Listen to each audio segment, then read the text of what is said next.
silence. You all may be aware that Dr. Namperumal Swami passed away. He is Chief's contemporary vitreoretinal surgeon and chairman emeritus of Arvind Eye Care. He just passed away this morning, so just 1 minute of silence.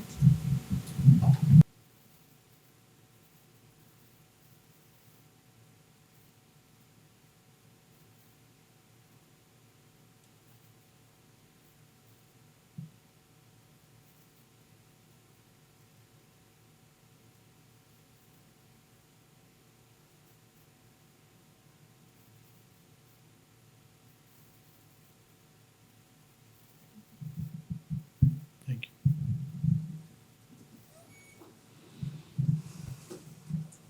Good afternoon.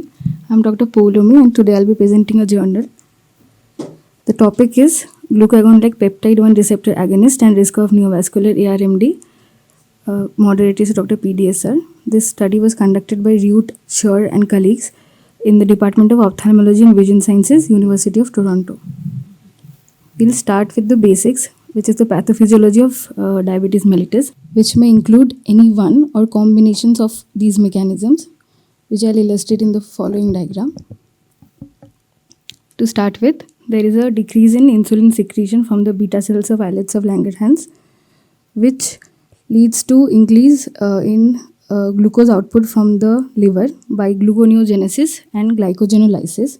There is a dysfunction of the neurotransmitter causing insulin resistance, and there is a decreased incretin effect which leads to increased glucose uptake from food in the gastrointestinal tract. On the other hand, there is an increase in glucagon secretion from the alpha cells of islets of Langerhans, which causes a decrease in glucose uptake by skeletal muscle, increase in lipolysis, and an increase in glucose reabsorption in the proximal convolute tubules of the kidney. All of these leads to hyperglycemia. These are the group of drugs that act on the following pathways. This is a table from the 21st edition of Harrison, which summarizes all the drugs used in the treatment of type 1 and type 2 diabetes mellitus, which includes oral and parenteral routes. Now coming to anti-obesity medications, they can act centrally and they can have peripheral site of action. The group of drug which is our interest is the GLP-1 receptor agonist. They act centrally on occipitofrontal cortex, parietal cortex, insula, putamen and hypothalamus centrally to suppress, causing central suppression and increasing the satiety, and acts peripherally on the GIT to slow the gastric emptying time. Now these are the anti-obesity medications, starting from Orlistat, which was FDA approved in 1999. There are two GLP-1 analogs. One is liraglutide, which was FDA approved in 2014, and semaglutide, which is recently FDA approved under the brand name of Wegovy. There is another GIP, which is glucose dependent insulinotropic peptide, and GLP-1 dual agonist, which is tirzepatide, which is still under consideration by the FDA. Now coming to glucagon-like peptide 1 receptor agonist. Incretins are a group of natural metabolic hormones that stimulate a decrease in blood glucose levels. GLP, which is glucagon-like peptide, and glucose-dependent insulinotropic polypeptide, GIP, are incretins or peptides which are derived from the gut. These are secreted by the enteroendocrine L cells in the distal intestine. The half-life of GLP-1 is about 1 to 2 minutes because it is rapidly degraded by dipeptidyl peptide DPP4 enzymes.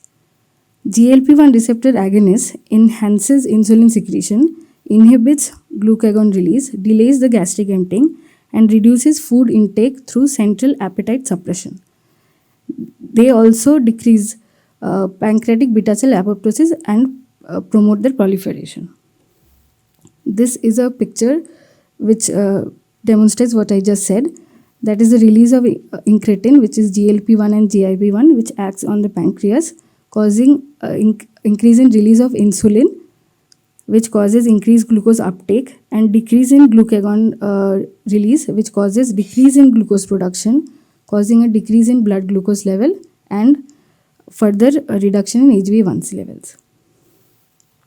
Exenatide was the first FDA-approved drug, FDA-approved GLP-1 receptor agonist used for treatment of diabetes mellitus. Semaglutide and high-dose liraglutide are FDA-approved for treatment of obesity. These group of drugs lower the chances of any cardiovascular events, and they lower the chances of hypoglycemia, decreases the progression of CKD, are useful in Parkinsonism and Alzheimer's due to the neuroprotective effect, and they reduce the incidence of glaucoma. Now, these group of drug are usually given subcutaneously. Semaglutide also has a oral route of administration. Now, coming back to our article, which is glucagon-like peptide-1 receptor agonist and the risk of neovascular RMD. The methodology is, it is a population-based retrospective cohort study conducted in Ontario, Canada, using linked administrative health and demographic data. Health records were accessed to ICES, and the Ontario Health Insurance Plan OHIP records provided the billing information for patients who received in-office or in-hospital care using specific ICD-9 and ICD-10 diagnostic codes.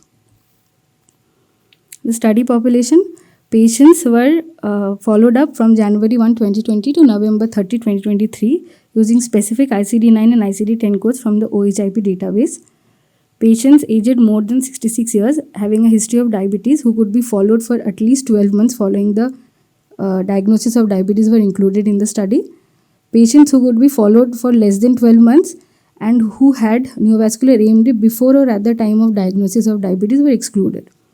The exposed group was defined as patients who were treated with GLP-1 receptor agonist for more than 6 months, and the comparator or the unexposed group was defined as diabetic patients who never received GLP-1 receptor agonists.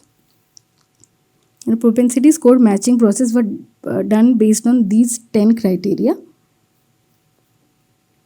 Coming to the statistical analysis, a 1:2 propensity score matching between the exposed and unexposed participants was done. Results were presented as hazard ratios, HRs, and 95% confidence intervals. Caliper method was used, which explains that if no non-exposed individual had a propensity score within the specified caliper distance of an exposed individual score, that exposed individual was excluded from the matched sample. All analyses were performed in the R version 4.2.2. Significance was defined as p value less than 0.05, and sensitivity analysis was done by stratifying based on the duration of GLP-1 receptor agonist exposure, that is exposure for 6 to 18 months, 18 to 30 months, and more than 30 months.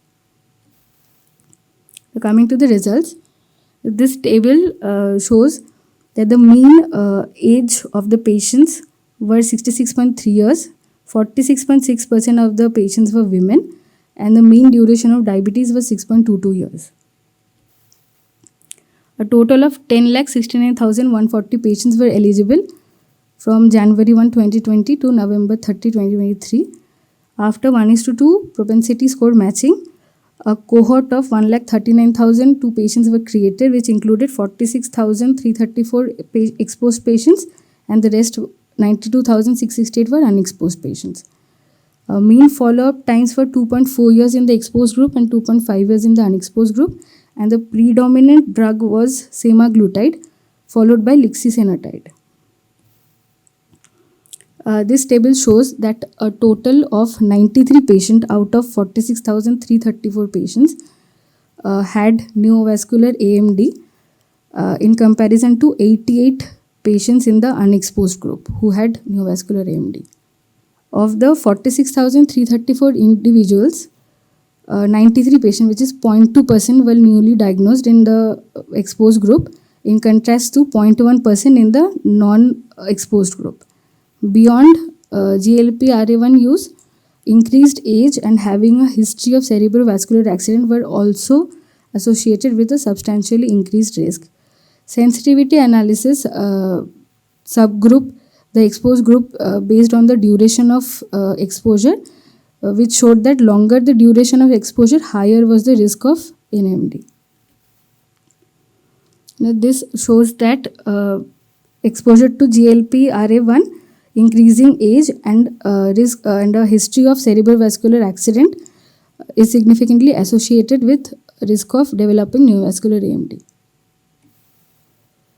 This table shows, this figure shows that in figure C, we can see that beyond 2.5 years, the risk of exposure in the exposed group, the risk of developing neovascular AMD in the exposed group is thrice as high as those in the unexposed group.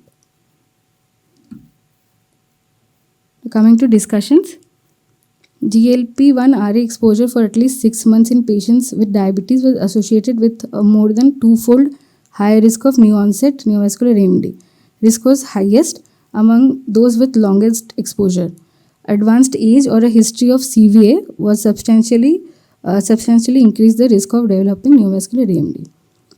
Higher HbA1c levels have been correlated with anatomical changes suggestive of retinal neurodegeneration. Metformin is associated with a substantially reduced odds of developing AMD, and a strong protective effect against macular degeneration was found in Taiwanese population who were treated with SGLT2 inhibitors.